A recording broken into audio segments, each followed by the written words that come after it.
గోధుమలతో పాటు గురుగులు పెరుగుతున్నాయి. గురుగుల్ని ఉండనివ్వడానికి కారణం ఏంటంటే పక్కనున్న గోధుమలకు ప్రమాదం కలుగుతుందని.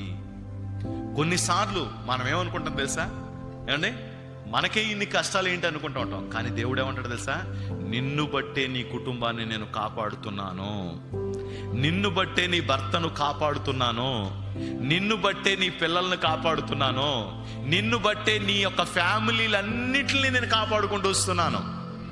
కారణం ఎవరు తెలుసా? నువ్వే. స్తోత్రం, హల్లెలూయా. నువ్వే కారణం.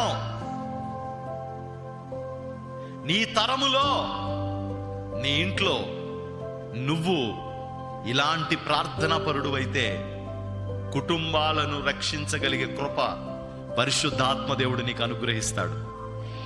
నీ సంతతి వారు, అంతేకాదు నీ రక్త సంబంధికులందరినీ రక్షించగలిగే కృప పరిశుద్ధాత్మ దేవుడు నీకు ఇస్తాడు.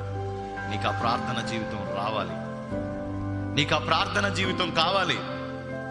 ప్రార్థనకు అలాంటి శక్తి ఉంటుంది. మనం ఏమనుకుంటుంది సార్, మన వల్ల ఈ దరిద్రం కాదు, అది తప్పుతుందే మన వల్ల. ఈ దరిద్రానికి కారణం మనం కాదు, ఆ దరిద్రంలో నుండి తప్పించబడడానికే కారణం మనం.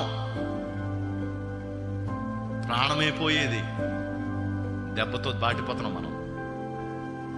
ప్రాణం పోయేదండి మొత్తానికి, దెబ్బ వచ్చి బయటపడుతున్నాం.